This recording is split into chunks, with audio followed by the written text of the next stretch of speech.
Diary. Happy Fights in Football Friday. My name is Peter Klein. Thank you very much for tuning in today. This one is the football portion of the show. You can expect a AFC Championship preview, an NFC Championship preview. We got today's ticket coming up on this, plus a little bit on the coaching news. As always, you can find me on social media, Twitter, Instagram, and TikTok. I'm at Primetime Klein, twitch.tv/PrimetimePK, and you can email the show, couchpotatodiary@yahoo.com.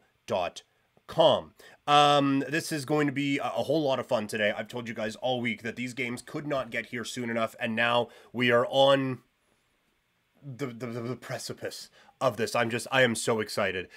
Make sure you like this video, subscribe to the channel if you're watching on YouTube. If you're listening in podcast form, subscribe and leave a review. That stuff helps. All right, I can't wait. Let's get into it. Let's talk some football.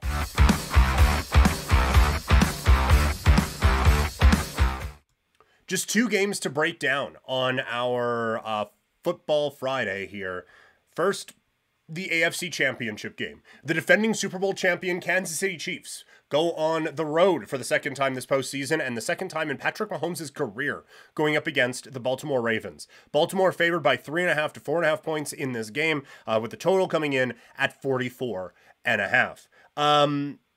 Let's go through the numbers. Kansas City, 11th in EPA per play, 8th in dropback success rate.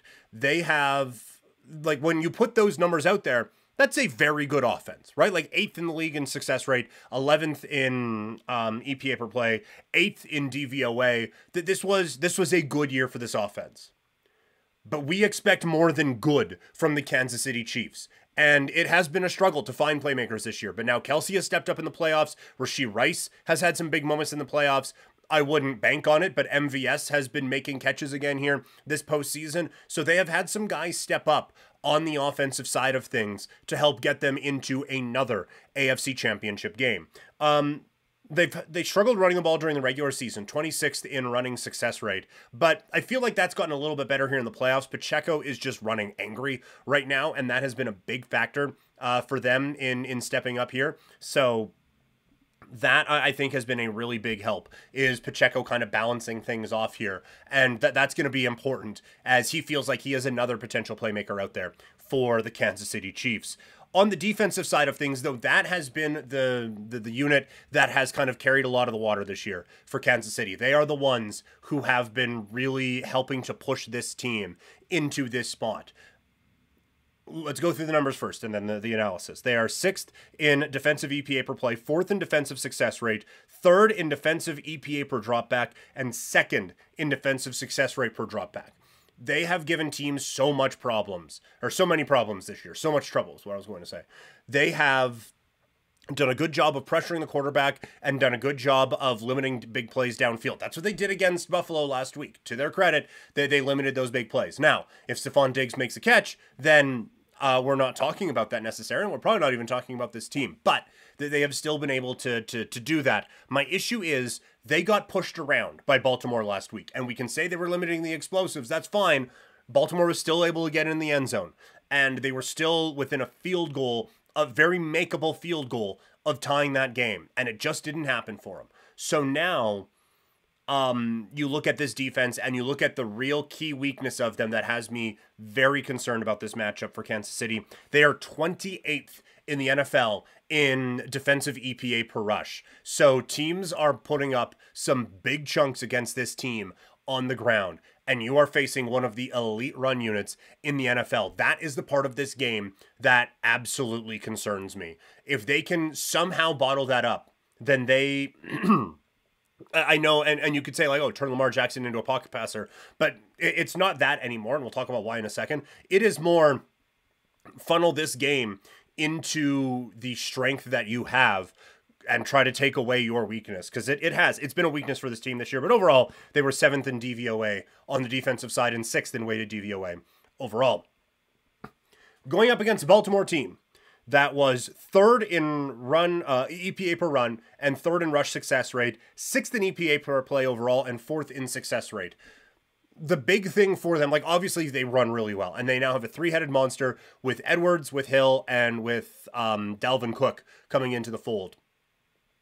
And obviously Lamar Jackson is, and they have unleashed him. I've been saying all week, those running numbers would probably be like first in both categories if they let Lamar Jackson just run. But they're trying to conserve him for literally these exact moments.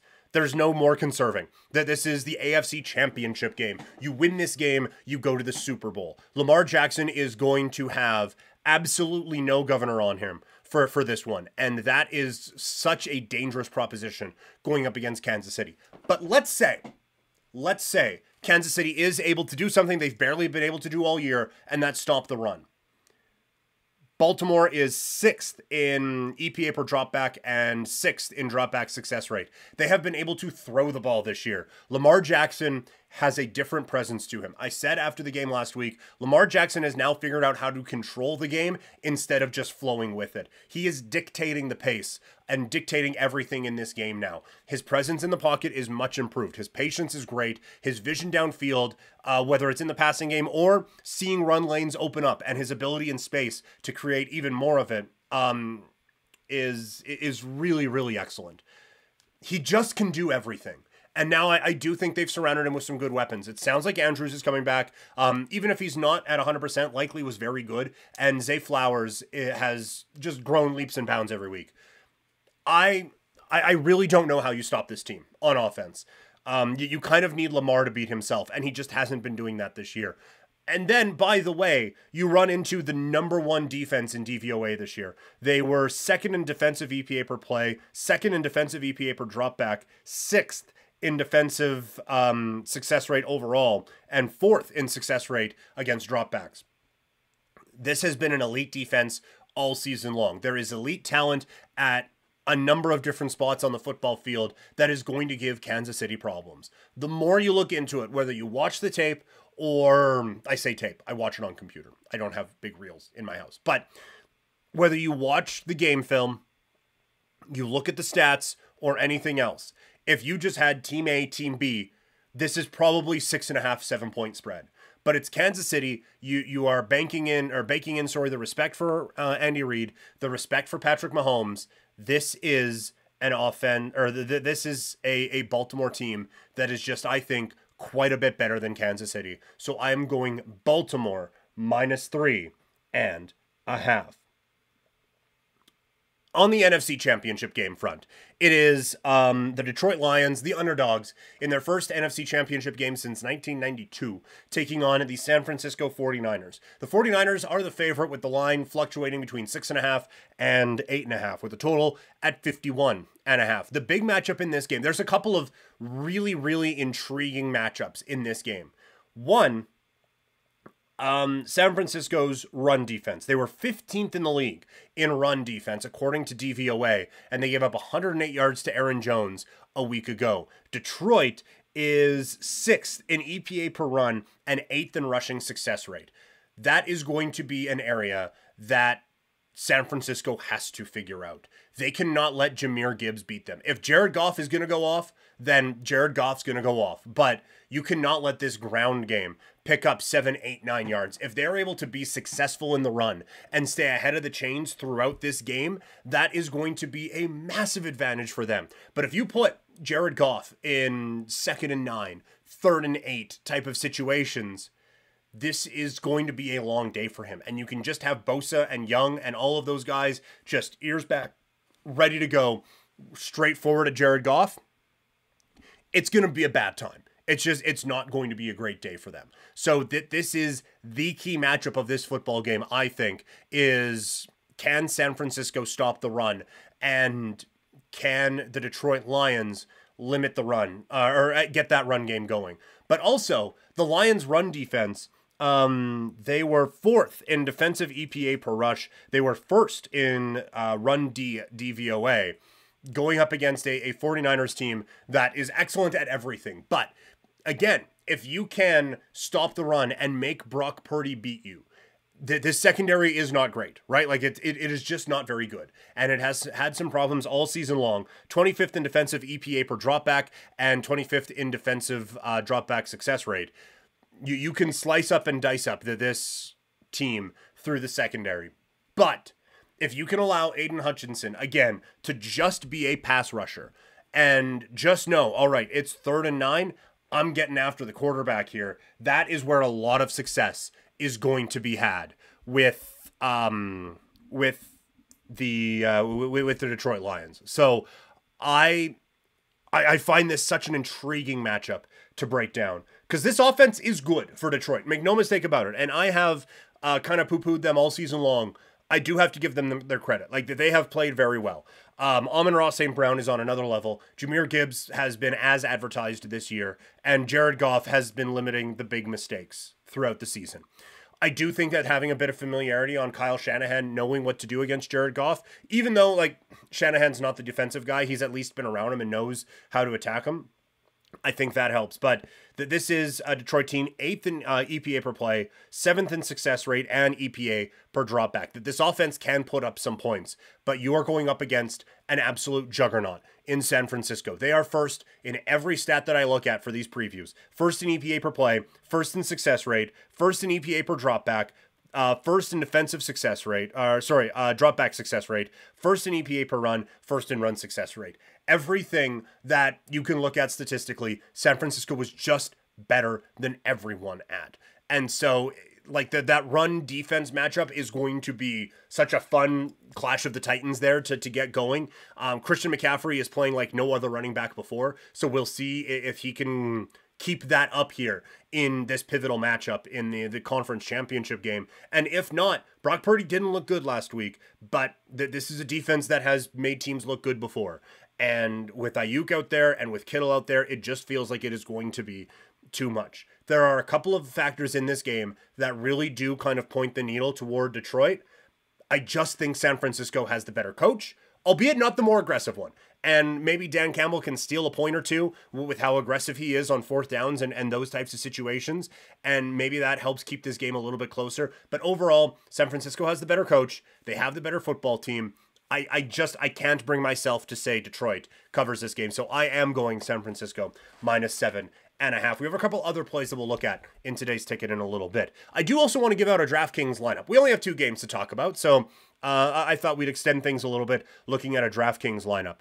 We go with San Francisco first at the quarterback spot, Brock Purdy at 6.4K. I am stacking him with Brandon Ayuk at 6.9, as well as George Kittle at 5.3. I just feel like there is a good value there with George Kittle at 5.3. I know that there's a chance that they're going to, like, that's too many mouths to feed on this. There's only 2 games. It's going to be tough to get a full balance.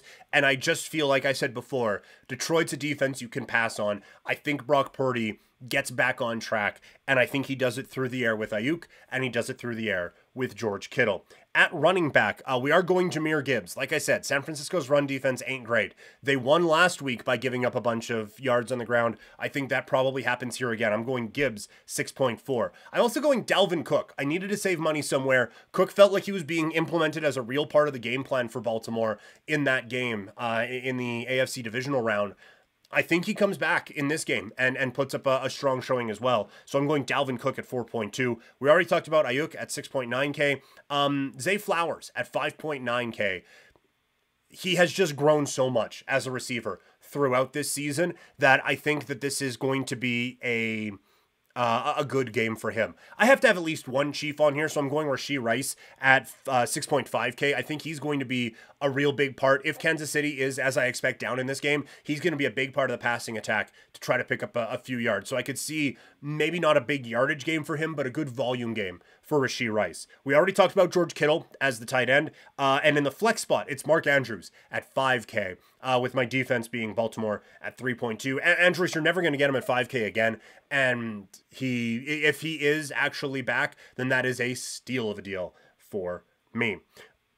A little bit of news and notes here before we close the football portion of the show today. Raheem Morris is the new head coach of the Atlanta Falcons. Morris has been a defensive coordinator after being a very, very young coach, has worked his way back up into this opportunity. He 100% deserved another opportunity. I question how you get this opportunity after being defensive coordinator for a team that didn't have a whole lot of success defensively in the LA Rams, but he has paid his dues. He has worked his way back up. I just don't get why it's Atlanta giving him this opportunity. I don't understand how this team looks at what happened last year and thought, yeah, you know what? We need to really solidify the defensive side of things. this is a team that has so many weapons on offense, with London, with Pitts, with Bijan Robinson. They need to figure out the quarterback spot, but this is a team that I think has so much potential offensively that just went untapped a season ago. I would have loved for a quarterback or for a coach to come in here and be able to really guide this thing back to guide this offensive shift where we think it should be going. So that's why I was so surprised at this one.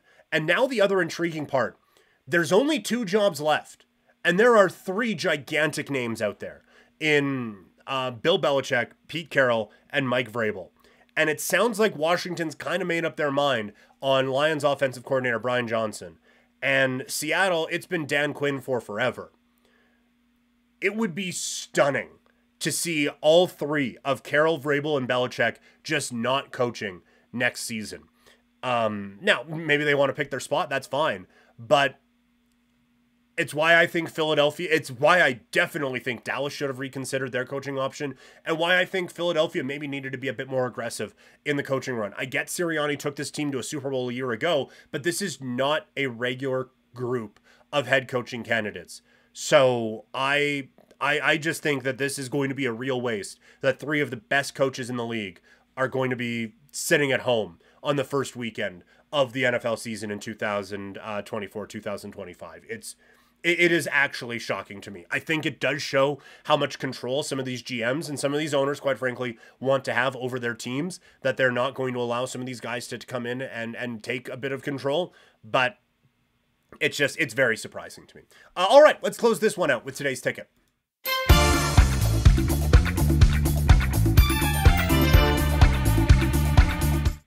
All right, we have 4 items on today's ticket from the 2 football games. We're not going any hockey or baseball this weekend. This is a football weekend, so we can figure out how much money we have to blow on prop bets for the Super Bowl.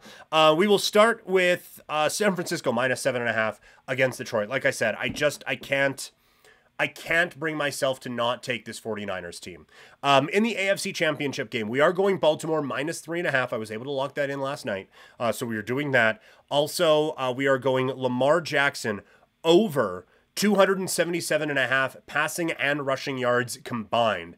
I think Jackson is improved as a passer. He's going to be able to put up some big numbers. I think he is lethal as a runner. I think he's going to be able to put up some big numbers. And I think that this is going to be a big Lamar Jackson game. And so because of that, I also have Baltimore's team total at over 24.5.